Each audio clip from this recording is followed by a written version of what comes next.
Morning students. कल मैंने आपको धातुओं के बारे में बताया था। आज मैं आपको अधातुओं के बारे में बताने जा रहा हूँ। देखिए, अधातु क्या होती है। अधातु हमारे दैनिक जीवन में बहुत महत्वपूर्ण भूमिका निभाती है।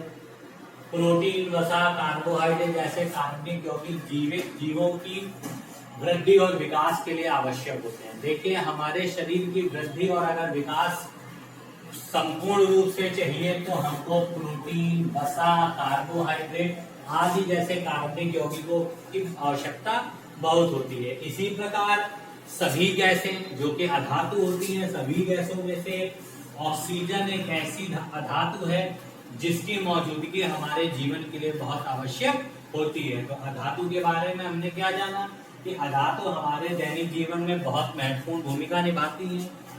प्रोटीन, वसा, कार्बोहाइड्रेट जैसे कार्बनिक यौगिक जीवित जीवों के विकास के लिए बहुत आवश्यक होते हैं। इसी प्रकार अन्य अधातु जैसे ऑक्सीजन जीवन की मौजूदगी के लिए बहुत आवश्यक होती है। अब देखिए अधातुओं के गुण। अधातुओं के गुण में हम सबसे पहले अगर गुण की बात करें तो सबसे पहला गुण अधातुओं में होता है क्या? चालकता। चालकता याद रखिए, अधातुएं जो होती हैं विद्युत की सुचालक नहीं होती हैं। ये अपने में से विद्युत का प्रवाह नहीं होने देती। अधातुएं विद्युत की कुचालक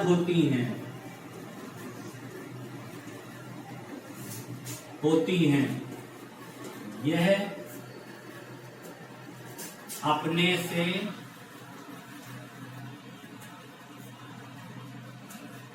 विद्युत का प्रवाह नहीं होने देती। प्रवाह नहीं होने देती। दूसरा गुण इसका क्या होता है? दूसरा गुण अवस्था।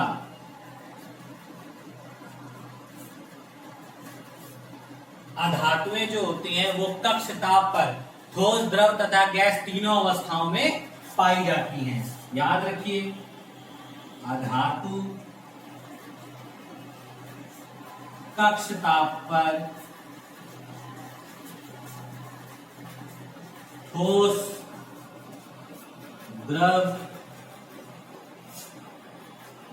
और गैस तीनों अवस्थाओं में पाई जाती है।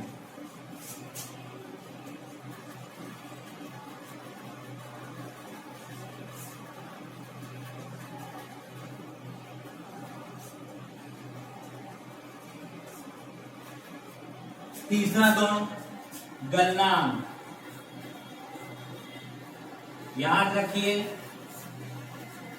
अधातुओं का गलनांक धातुओं के गलनांक की अपेक्षा निम्न होता है। अधातुओं का गलनांक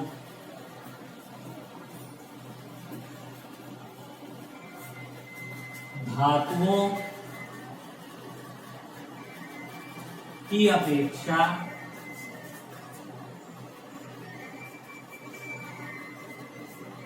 कम होता है।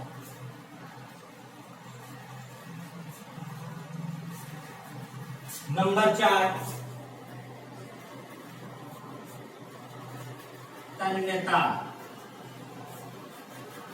याद रखिए, अधातुओं में तन्यता का गुण नहीं पाया जाता। मतलब अगर इसे पीटा जाएगा तो ये किसी दूसरे का आकार ग्रहण नहीं करती। अधातुओं में तन्यता का गुण नहीं पाया जाता।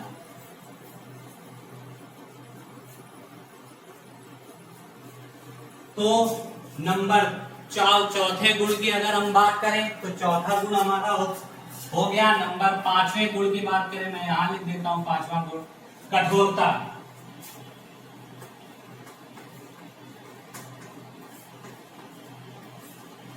अधातुएं धातुओं की अपेक्षा इनकी कठोरता भी कम होती है।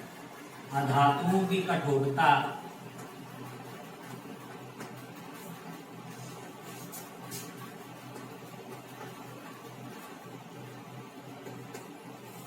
धातुओं की अपेक्षा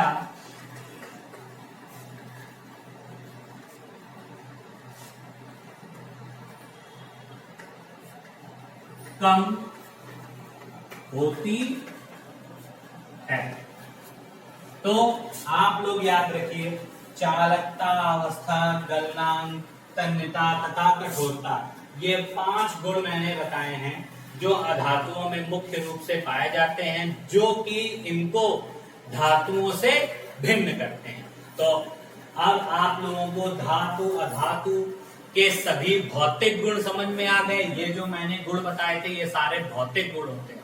कल से मैं आपको इनके रासायनिक गुण किस तरीके से दोनों से अलग होते हैं वो मैं समझाऊंगा।